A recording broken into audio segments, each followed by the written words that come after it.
Hello everyone and welcome to another cracking edition of Ozsports FM. I'm one of your hosts, Vlad, and by my side, as always, the ever informative Travis. Hello Vlad, hello everyone, good to be back. Good to be back indeed.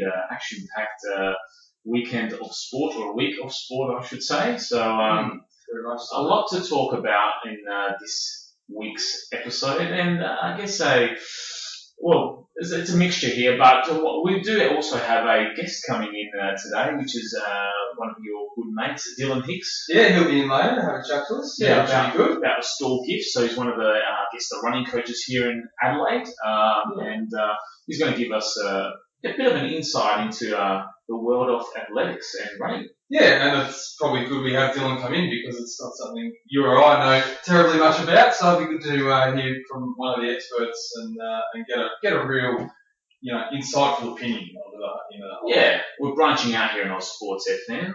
We're covering everything and anything when we can. So, but look, I guess let's get straight into the show, and I guess starting off with a bit of a sad note. Unfortunately, the cricket world and Australia lost a beloved icon in Richie Benaud.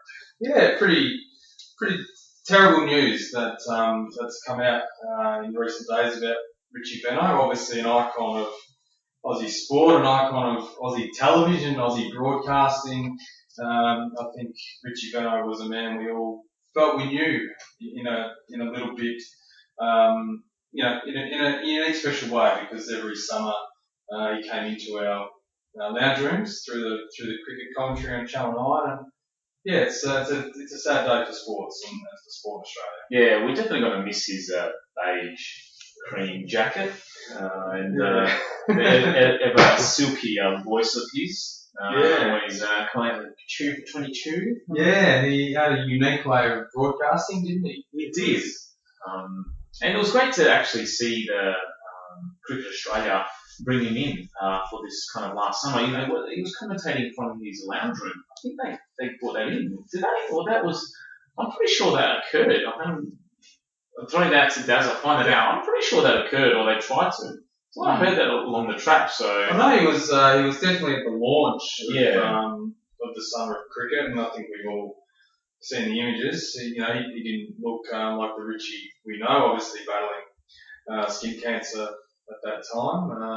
But yeah, look, he's an icon of the game, and we'll touch on it again next week. But I think we forget how good of an actual cricketer he was. We all know him, for his commentary and that side of the game. But he was actually a pretty handy player for Australia when he wore the back, right? Oh, look, definitely, and we'll definitely do a bit of more of a tribute next week, and we'll have a few, hopefully, some sound bites for you listeners out there. But a couple quotes I've got here, notable quotes from good old Richie. And this one's on Shane Warne's Ball of the Century in 1993. So that's a big call as well. But he said that, so Richie says, Gatting has absolutely no idea what happened to it. He still doesn't know what happened. Look, that's very appropriate, isn't it? And that ball, I think, was just summed up perfectly by those words from Richie Benaud. He had a habit of doing that. Well, that's right. And there's other quotes here that he said that captaincy is 90% luck and 10% skill, but don't try it without that 10%. So it's there's there's other ones here saying this goes this is based on I guess obviously that quote was on his leadership. On his humour side of things, there's a quote here saying, and Glenn McGrath dismissed for 2, just 98 runs short of his century. So there was a slight interruption there for athletics, referring to a streaker at Lords, and and then the slow motion replay doesn't show how fast the ball was really travelling. He was one of a kind. And obviously he had some great quotes, and he had a knack for summing things up just perfectly. Yeah, look, he definitely, you wanted to watch cricket when he was on. Yeah, you did, absolutely. Just for him and his commentary, and look, great player as well. 84 years of age. I mean, wow, I'll take that any day, Trev. Yeah, it's a good innings. Very good. Yeah. Yeah, no, definitely. So, but look, we'll bring you more of Richie next week, but definitely a sad start to the sporting week here at Ozsports. Yeah, absolutely. And I think everyone will always know Richie. I don't think there's going to be another commentator like him. No doubt. Yeah. Now we'll go now into Dylan's obviously arrived here into the studio. Yep. Hicks, and he's here and waiting. He's eager. I can see it in his face. That's right. So Trav, this is out to you, mate. Thanks, Vlad. We're here now with Dylan Hicks, who is the head athletic coach at College Track Club. G'day, Dylan. How are you, Trav? Good, mate. Thanks for coming in. You're going to have a bit of a chat to you about the Stawell Gift, which happened over the Easter weekend. It's an event steeped in tradition. Can you give us a bit of a rundown about it? Yeah, so I actually I took over a couple of guys from my club. We went over on the Friday. I've been going over for a few years. I think the first year I went over was in '99 when I was still at school, and it's just one of those historical weekends you can get over in the professional athletic circuit. Something which has been going for over 100 years, and initially started in Victoria. I think around the gold mining days when they used to the farmers or the workers used to compete over a set distance for a nugget or something like that. So yeah, it's obviously a lot of history, a lot of fantastic athletes have run there before. Yeah. So what is it about the event that keeps taking you back and your athletes back? I guess just the task, trying to achieve something and achieve personal best and trying to get to the next level. It's always a fantastic weekend. The competition is just elite. There's people of all ages that go there to compete over the sprint distances and also out for 2 mile. And they just keep coming back, trying to, I guess, get that elusive sash to hang on their wall. Maybe they can show their kids when they're older. Yep. So you talk about who are some of the athletes who have competed in the past at Stawell Gift? Ones I didn't get to see, Kathy Freeman was there before. She went to the Olympics in Atlanta and then also before Sydney. Okay. Melinda Gainsford-Taylor. Just some of the ones that I've seen in '99 I saw Olympia Christie. John Stephenson the last couple of years, Melissa Breen, Safa Powell came over a couple of years ago. John Drummond, the American. There's lots of people that have been. Some have gone better than others. Some of the ones that I guess come in for the weekend are in sometimes not the best shape.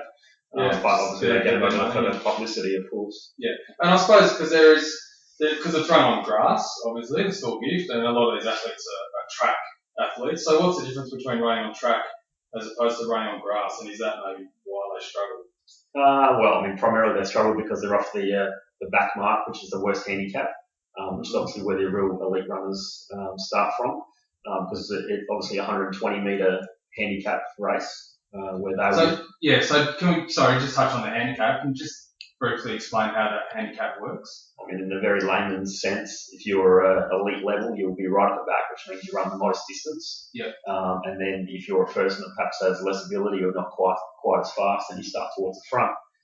So they have a limit of 10 metres. So the maximum you can run is 120, which is what Josh Ross has been running off the last few years. Yep. And I guess the maximum handicap you can have is 10 metres, so you run 110. So some of these elite guys are giving some of the front markers a 10 metre head start. Okay, and that's obviously designed then, and that's a task in itself, isn't it, run from the back, but that's designed so that everyone finishes around the same time. Yeah, it's based around the same concept as horse racing, I guess, with the weights. Yeah. But ultimately, if everybody was to run from scratch, you could probably give the prize money out before the weekend. Yeah, of course. But it's something where it's a sport which is inclusive and it keeps people running, through the latter stages of their athletic career, and it gives everyone a chance. And without it, I think it would be a real miss. But yeah, by having the handicap, it allows people to keep running into the latter years of their career. So what's the lifespan of a sprinter? When does a sprinter generally hit their peak? I think from the Olympic finals, usually the average age of the finals is around 24, 25. But you get some of those that go on a little bit longer. Like Merlin Oddie, Olympia Christie was sort of rolling well into the mid-30s. Yeah. I guess if you can stay injury-free and you have the means to do it and you don't have outside commitments, and they're probably going to be up to a point, but probably mid-30s is the limit, I would feel. Okay, yeah. So you went over with a few guys from SA. How many? There are a few SA athletes at Stawell this year? Yeah, it's probably more than there usually is, to be honest. Usually there can be only up to a dozen, in the sprints, but there was a few younger people that travelled over this year, so I think probably there might have been up towards of 30 running in the sprint events, and then also in the 400s, the half mile and mile. Yep, and there was some success for some of those athletes? Yeah, well, up until the semi-final stage, SA had the fastest semi-final winner in the women, which was Lynette Viney, and then also the fastest semi-final winner in the men's, which was Luke Houlihan. So going into the final, we were rolling real well. And then we also had Jamari Sanderson Malira, who's another up-and-coming sprinter from SA, who was in the final as well. Yep, okay. And what placings in the final for those guys? Lynette Viney, I believe, ran second. Okay. So she was obviously very close, and it was a big one for the women this year because it was the first year the money's been on par. So the women were running 40 grand as well. And that's a big considering last year I think the winner only took 6. So wow, okay, excellent. Yeah, so it was real big. So I mean, it ended up being a 16-year-old from Ballarat won the women's race. So pretty big prize for a teenager. Isn't it? Geez, you'd hope they would put that money away and spend it wisely on, well, they couldn't get the pubs or anything, could they? No, but yeah, it's a bit of a history with her family. Her dad's been, a pretty famous sprinter in Victoria, so okay. I don't think he could never get the job done himself, although a very elite sprinter in his own right. Yep. So yeah, it would have been a big weekend for their family. I suppose genetics plays a bit of a part in sprinting, doesn't it, overall? Yeah, I think so. I mean, it's like some of those analogies. You can't get a donkey to win the Kentucky Derby, which is a saying, but yeah, you can always make people quicker, and I guess because of handicaps, it gives everybody a chance. Yeah. Obviously over here in South Australia, the premier race is the Bay Sheffield Carnival, which happens between that Christmas New Year period. As an athlete from South Australia, would you rather win the Bay Sheffield, or the Stawell Gift? I'd probably rather win the Bay Sheffield, but it might be different for other SA athletes. But I think at that time of the year, everybody in SA who sort of competes in the sport really wants to do well at that event. Yeah. They obviously want to do well at the Stawell Gift as well, but I think primarily that'll be the one race that everybody in South Australia wants to win. Okay. And Murray Goodwin won this year's Stawell Gift. Can you tell us a little bit about him? I actually heard that he was a chance when I was up in Brisbane for the Nationals the week before. But I mean, just from what I've read, he's a school teacher, 26, sort of just came back to the sport after having some success and just would have trained the house down the last 12 months. And he was a big favourite even before the heats were run on Saturday. Pretty powerful lad. Apparently wants to move up to 400s and 40 grand richer. Well, absolutely, it's not a bad little weekend's work. You say that he had some time off. Can a sprinter do that and be able to switch it back on? Is that something that's easy enough to do, or does it take some real work to get back to that level? I think at that age, you probably have the ability to jump in and jump out. But to win something like that, people would have been setting themselves for the Stawell Gift 2016, the day after the final. Yeah, so it's a preparation that takes a lot of things to go your way to get in the final, but to win it, it was a massive effort. So what might be some of the preparation then, and what's maybe the training and some of the other stuff involved? Obviously, as amateurs, we see everyone just turn up on the day and they run, but there's probably a process they all go through. Yeah, I mean, like I said, they would set out their goals, through the winter period, like some of the athletes do with me, and then, it's a process where they might be doing up to, 15, 20 hours of training a week before and after around their work or their university studies. Yeah. It's a combination of just like any other sport. You have a preparation period, a pre-season, and then you start to sharpen up before the season, give yourself some competitions to really sharpen, and then hopefully set yourself for a decent race. Yeah. So, am I correct then in assuming the season's over for you guys at the moment, and now you're in your off season? Well, I guess for the real professional, only runners, and these are those people that just do the grass running, and they're not obviously looking to go to the World Champs or the Olympics. Their season's finished. But for those athletes who are looking to go to the World Championships, which are in China in August, they would still be training, probably adjusting their preparation a little bit, because obviously they'll need a little bit of time because the Nationals were up 3 weeks ago. Yeah. But it's just the same preparation, just on a shorter time span. Okay, so assuming it's obviously very much like soccer and football and tennis, you train yourself for those peak periods, so you're at your optimum performance at those times, and then there's a tapering period and then back into it. Yeah, exactly. I guess the only hindrance, I guess, in the Southern Hemisphere is that because of that summer, we always have to have our nationals in March or April, whereas North America, such as the US trials, are only 6 weeks before the major championship, and so there's less of a factor, because you can effectively hold that peak. Whereas we need to go back and train for 3 or 4 months, and although I haven't been at that level, I can imagine it's quite challenging for the athlete and for the coach to plan that. So we're always at a disadvantage, is that what you're saying? Well, potentially. Is that why we don't win gold medals? Is that why? Not sure about that, Trav. But I wasn't into it in around Sydney 2000, but I did hear they did it a little bit differently that year. So, and we did do better that year, so you never know. Yeah, so maybe there is something in that. Maybe that's something for Athletics Australia to consider. Perhaps. Yeah. Look, Dylan, thanks very much for your time, mate. Really appreciate it. It's probably a sport a lot of us don't know much about, but we may get you back in if that's all right down the line, and we can talk a bit further about running and athletics. No worries, Trav. Thanks for the invite. No worries. Thanks, mate. Well, that was a great interview there for our listeners and here at Ozsports FM. So we'll go to a quick break and be back with more sporting news. Today at Michael's birthday party, I kicked a goal and won the game for Real Madrid. Then I was a purple hedgehog in a speedboat racing past angry sea monsters. Then I built a castle and made armor and battled skeletons. The Game Truck, a mobile video arcade. 4 massive screens, loads of games, best birthday ever! GameTruckAustralia.com.au. So welcome back, everyone, after that short break. And Travis, let's go straight into the A-League, because there's been an interesting round of the A-League, and let's talk about the good old Adelaide United. Good old Adelaide United. Oh, good old Adelaide United. I don't know what I'm saying anymore, but let's Eugene Galekovic, he's gone from hero to zero. A week's a long time in football. It is indeed the world game. I don't know what was going on, but Adelaide United lost to Brisbane 3-2 with an own goal by Galekovic, which pretty much was the downfall of the whole match.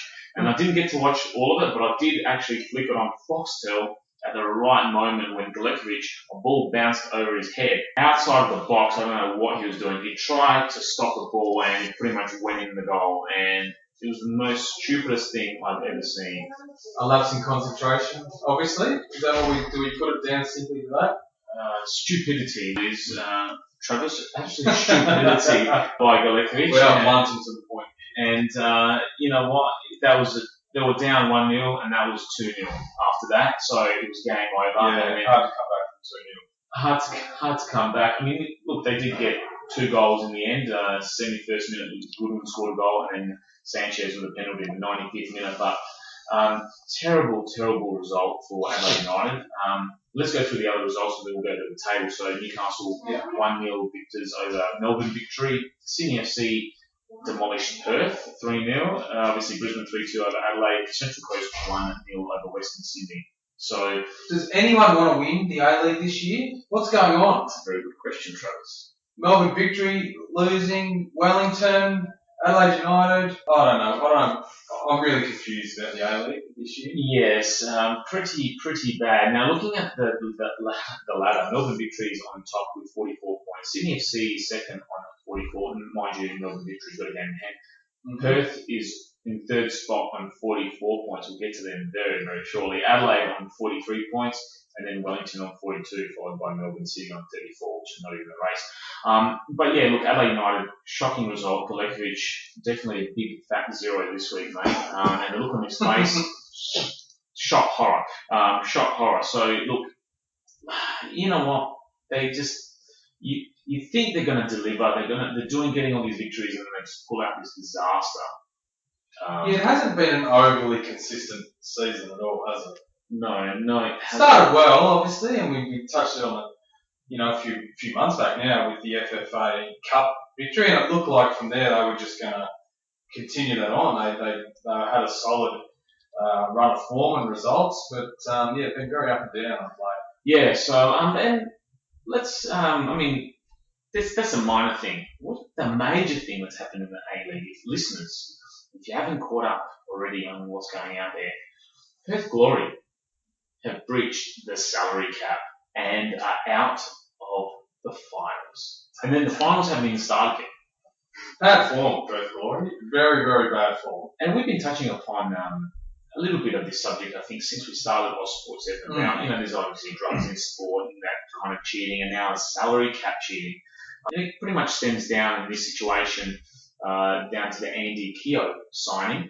Yeah, the Island International. Yes. So to get our head around this, I think that pretty much what happened is that when they signed up Andy Keogh, some of the funds were actually coming from a third party or getting paid to family members potentially of him. So, I haven't. It's a bit of a. But I think I hate the issue there as well. It's always confusing to me. I think the board also lodged an incorrect amount that they were paying Keogh with the FFA. So it sounds like they've done the wrong thing on numerous levels. Yeah. So the understanding is that they pretty much signed him up for 2 years, $700,000 deal, and it looks like that. So this is our understanding of it, is that the deal put Glory at the brink of about $2.55 million salary cap, and they're aware of this. So in the coming months, it looks like the Glory signed three more players. So Glory was well below last season's $4 million wage bill. But at $3.5 million, they didn't have any genuine marquee wages like William Gallas, who was believed to be on $800,000 last season. Yeah. So I think what happened is just pretty much when it comes down to balancing the figures, because I think Keogh's salary was submitted $160,000 to the FFA, while the balance of his $350,000 for this season was paid by a third-party rental and car deals. So big no. So, as it says here that there were payments made to two separate Keogh family members, including one of $50,000, and none of it was disclosed to FFA. So, do you know what? The worst thing about this is, obviously the club are going to suffer, but the club is the players. The players make the club. The players are the ones who are out there every week busting their gut to try and win this championship. And through mismanagement from inside the offices of the Perth Glory, the players now don't have that chance to compete. No. So the players have done nothing wrong, and yet they're the ones who are the most harshly punished. It's very bad form on behalf of Perth Glory. And the FFA announced that while there's still a season in play, while there's a deadlock jam at the top of the table. So why Perth losing 3-0? You go, why would they even bother, Travis? Well, exactly. They don't have anything to play for now, do they? No. Players. They've got stuff all to play for, listeners. Yeah, they do. And you imagine a lot of, we're assuming a couple of those players are probably going to be out of contract, and there's different things that are going to now affect their performance. Can you imagine you're a Perth Glory player, you're out of contract, you've now been told you can't compete in the finals, you've got a coach in your ear and you've got your supporters in your ear saying, we need you to go out, we need your best, we need 110% effort, we need you to put your body and these sorts of things on the line. But playing in the back of their mind, well, they don't have a contract for next year, there's no chance of playing finals. You're not going to do that, are you? You run the risk of injury, your career may be over. Yeah, I'm shocked and really disappointed in Perth Glory management for the position they've put these players in. Yeah, well, that's right. And the other teams, they got fined also about over $260K, and rightly so. And at the end of the day, it affects the rest of the league, because now it comes, with this jam at the top of the ladder, well, they're going to go, well, whoever's playing Perth, they're not really going to give a start. Yeah. Perth's not going to care. Well, like you said, why would they bother playing? So putting their all in it, they're not going to. So really, that just compromises the last few games considerably. So bad news there in the A-League. A pretty crappy weekend. Obviously, Adelaide United losing. But look, hopefully they bounce back in the next round, obviously this week. So, but look, enough of the A-League because it's making me sick this week. It is, and let's hope that those in charge of this Perth Glory situation don't ever work in the sport again, because because this sort of stuff can't happen. It's a massive black market. Yeah. Something we don't know. That's right. We had that in the AFL with bloody Tippergate, and then we had that with rugby with the Melbourne Storm, and now we've got it in the A-League. Drugs and salary cap breaching and all that crap needs to be out of sport. Or they need to, do Just play by the rules. Very simple. Play by the rules. That's it. That are put in place. Let's go to golf, because golf, the Masters, actually finished up this morning, Travis. And Yes, it did. Yep. now, look, I started really early in the morning, so I didn't watch too much of it. But my understanding is that good old Jordan Spieth's victorious. Yeah, Jordan Spieth had a win. Spieth, sorry about that. Yeah, no. Travis, you're there, informative. It's a difficult name to pronounce. So no issue there. Look, Jordan Spieth won with a total 4-round score of 18 under par. Led from start to finish, which is a phenomenal effort in any tournament, let alone a major tournament, let alone the Masters, which is the pinnacle of the golfing world. That green jacket is one that all the professional golfers aspire to. He won at 18 under, and Phil Mixon and Justin Rose in a tight second at 14 under. Trav, by any chance do you know where ladies' man Tiger Woods ended up? I think he was on 6 under the last time I saw him. Yeah, look, he had he came back. Yeah. He was 2 under, then he came back. Yeah, he had a good tournament. Yeah. That didn't feature in the top 5 placings, and that's all we worry about here at Ozsports FM. I think we touched on it last week. We think Tiger Woods' reign is over, and he's not going to compete for major championships, and he just validated our comments last week with his performance over the last few days of the Masters. Well done to Jordan, victorious. The green jacket is very, very hard to come by. So it is, and $1.8 million in Oh, prize money for jeez. Jordan Spieth, so not bad. certainly nothing to sneeze at. He's had a really good last month. If you look at his results in his last month of competing on the US Tour, the PGA Tour, he's had 2 victories now and 2 second place finishes. So been consistent, over the last month particularly. You might remember he won the Australian Open in November of 2014. So maybe we can claim him maybe as a little bit of our own, seeing we contributed to his run of success. Maybe we'll claim a little bit here at Ozsports FM. And don't forget, listeners, check us out on Twitter. Send us some feedback. Don't forget Ozsports FM, the website and all that. But let's go to the AFL, Travis. We're going to end the show with a bang. Massive weekend again in AFL, and just going to go through the results quickly, and then we'll touch upon some of the results in more detail. So West Coast defeating Carlton 131-62, Bulldogs over Richmond 85-66, GWS over Melbourne Demons 101-56, Mighty Crows defeated Collingwood 90-63, St Kilda defeating Gold Coast 104-76, and Sydney defeating Port Adelaide Power 92-44. The Adelaide Crows are still on top, Travis, and Stop the season. Stop the season straight away, and your mighty Cats.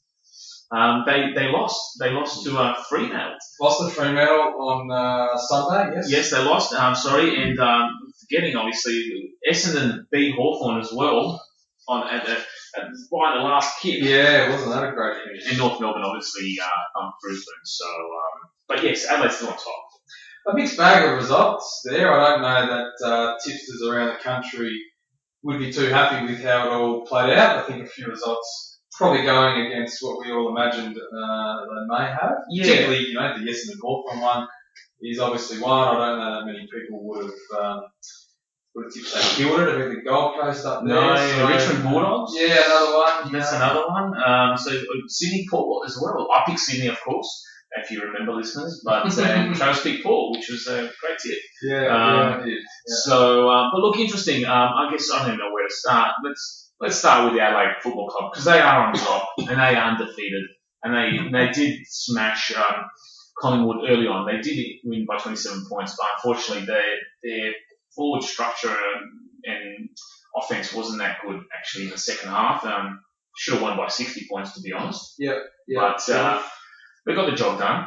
And looking forward to playing Melbourne this Saturday afternoon at Adelaide Oval. Yeah, it should be another win, and if you remember, Phil Walsh touched on it last week. He wanted to go to Melbourne and win this game.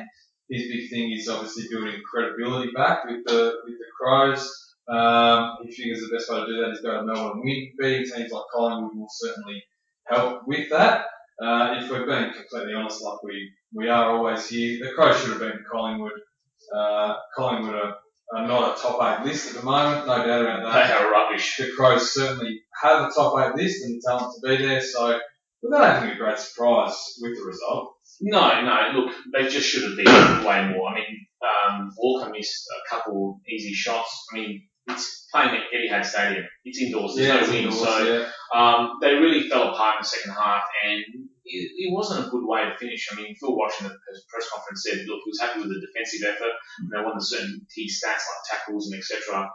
But in the end, he said, look, the offense, they got the win, happy for it, yes, you move on. Yeah, 4 points in the bank. That's it, and that's all that counts, 1 point, 100 points. But still, it's one of those games where you can pump up your percentage a little bit more. So, mind you, they're on 182. But having said that, Hawthorn, they probably got close to the same kind of percentage. Port Adelaide got thumped.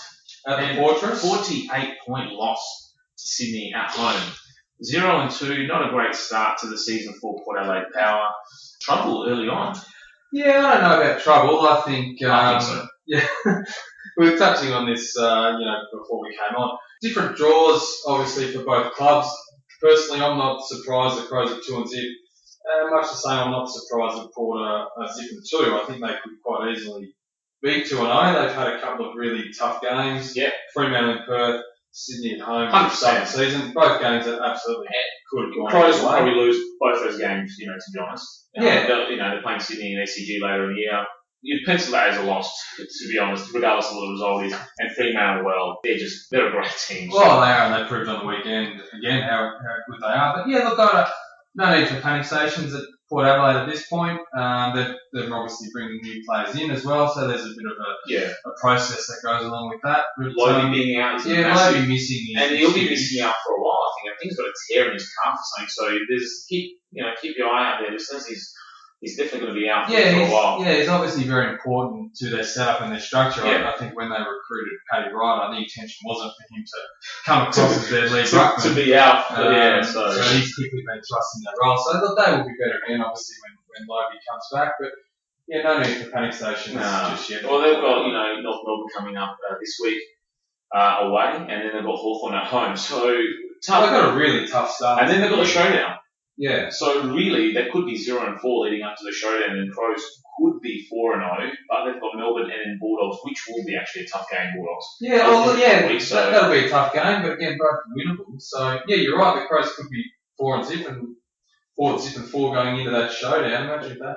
Well, it could well happen, and it will be interesting in the next couple of weeks. So watch this space. And your Cats are terrible. So what happened? Yeah, Fremantle look good, but is this the end?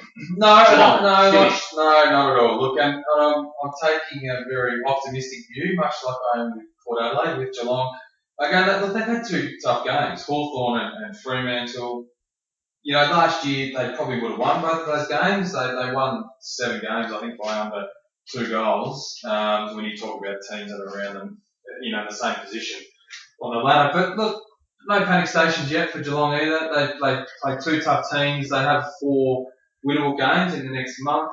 So no panic stations just yet, but a couple of their players, maybe are looking a little bit old at this stage. They'd be looking for their younger players to develop a little bit quicker than they probably had. But Gregson came on, the young lad from South Australia, played a really good game. So there are some good signs there. But again, no need for panic stations. We're just too easy. Fair enough. Definitely panic stations for Carlton because they are hopeless and looking bad. And also Gold Coast, I don't know what's going on with them. Rodney Eade could be the factor, I reckon. I don't think he should have got the job. They should have kept Guy McKenna, go for someone younger. Yeah, a bit of contention about that. So there's, GWS, I expected them to beat Melbourne. They did.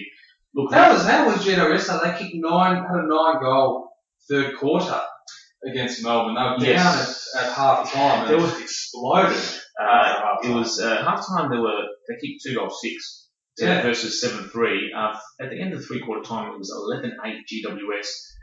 Melbourne kicked 3 points in the third quarter. Phenomenal third quarter. So, but you know what? They will be an unbelievable team, and they will win more games this year, which they have. They're 2-0, so they've started off really well. But look, interesting times ahead in the AFL. What's next round? Let's have a look here. Go through our tips. I'll get Travis onto that because I think I'm leading the Ozsports FM tips here. This is the only tips I'm officially doing because I really retired from the game.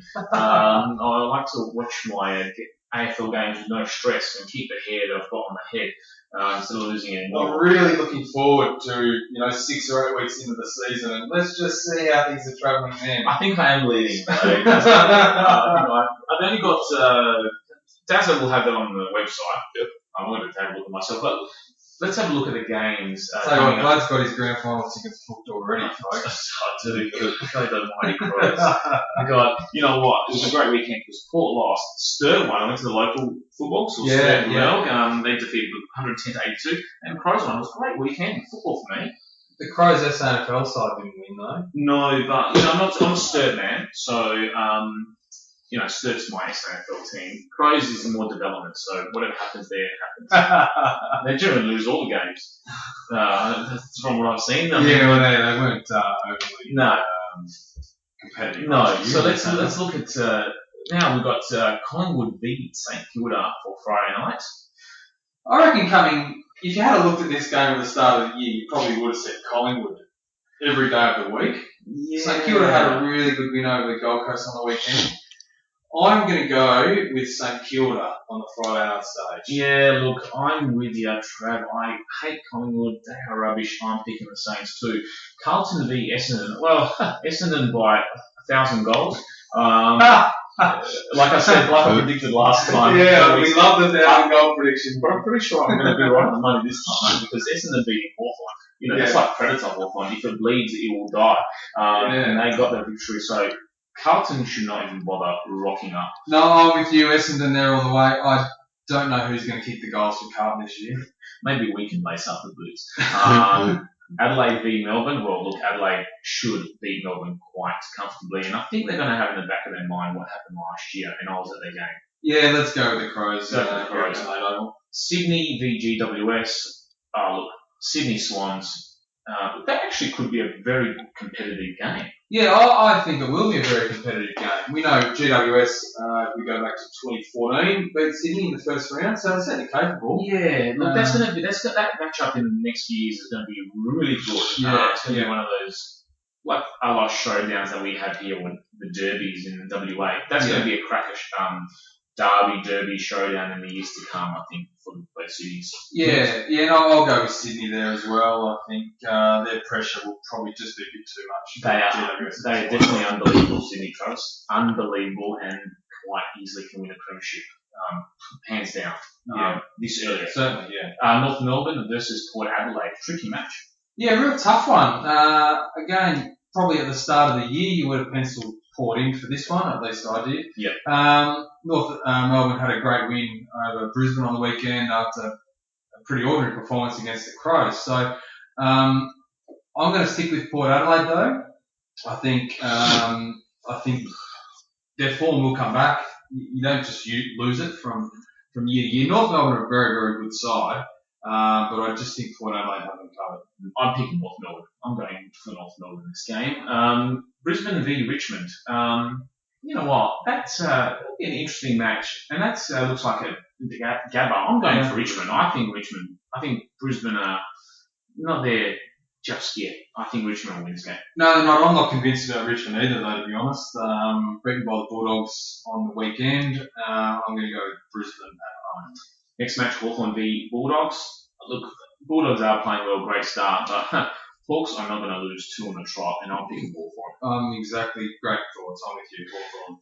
Geelong v Gold Coast. Now, this is an interesting match because both teams started off the season quite rubbish. So I think, and that's at Geelong's home ground. Look, I think Geelong will bounce back. Yeah, let's go with the Cats to win that one.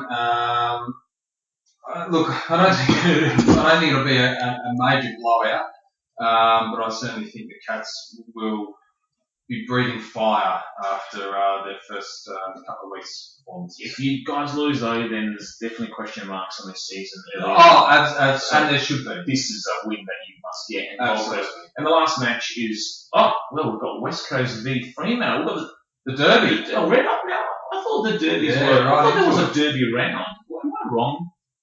About that. I thought there was a Derby round where all that will happen around. There is a rivalry round. Yeah, that's does what I happen. Okay, Yeah. so that's a bit early on in the stage. I know they may play each other twice, but West Coast Fremantle, I'm picking Fremantle. I think they're too good.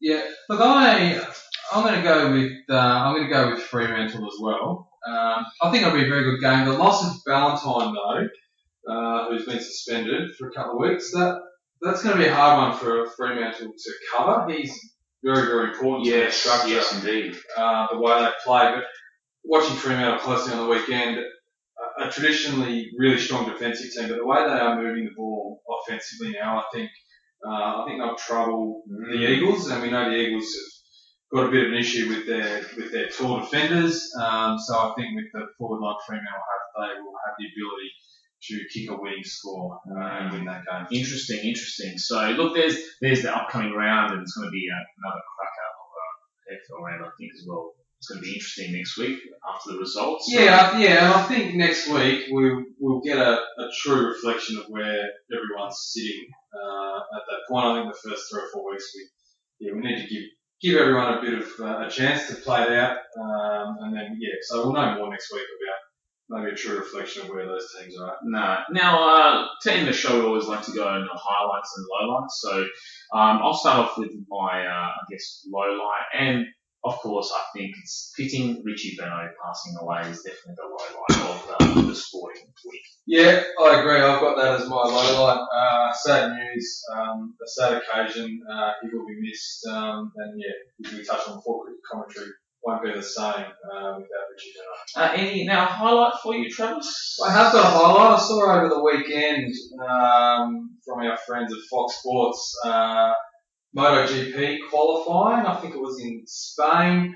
Marc Marquez in the final qualifying period actually had his bike broke down just near the pit straight.